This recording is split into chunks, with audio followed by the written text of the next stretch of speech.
இயேசு கிறிஸ்துவின் அத்திமர உவமை. லூக்கா 13:6-9 வரை.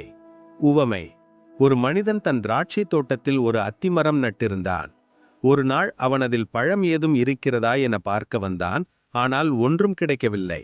எனவே அவன் தோட்டக்காரனிடம் சொன்னான், 3 ஆண்டுகளாக நான் இந்த அத்திமரத்தில் பழம் தேடுகிறேன், ஒன்றும் கிடைக்கவில்லை.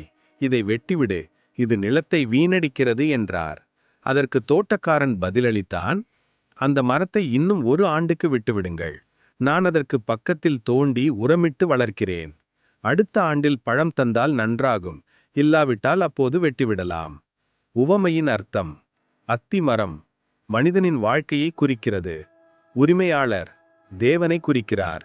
தோட்டக்காரன் இயேசுவை குறிக்கிறார். 3 ஆண்டுகள் தேவன் பலமுறை தாழ்மையுடன் நம்மை மன்னித்து ஏற்றுக்கொள்கிறார் என்பதை காட்டுகிறது. உரமிடுவது, தோண்டுவது இயேசுவின் இரக்கம், கற்பித்தல், மனந்திரும்பி செய்வது போன்ற கிருபையின் செயல்கள். நாம் நம்மில் மாற்றமடைய தேவன் நமக்கு நேரம் மற்றும் வாய்ப்பு கொடுக்கிறார். நாம் மனந்திரும்பி நல்ல கனிகளை நம் மனதிலிருந்து விளைவிக்க வேண்டும். மனந்திரும்பி வாழ நினைக்காவிட்டால் தேவனுடைய நியாய தீர்ப்பிற்கு நிச்சயம் அவர் முன் நிற்க வேண்டும்.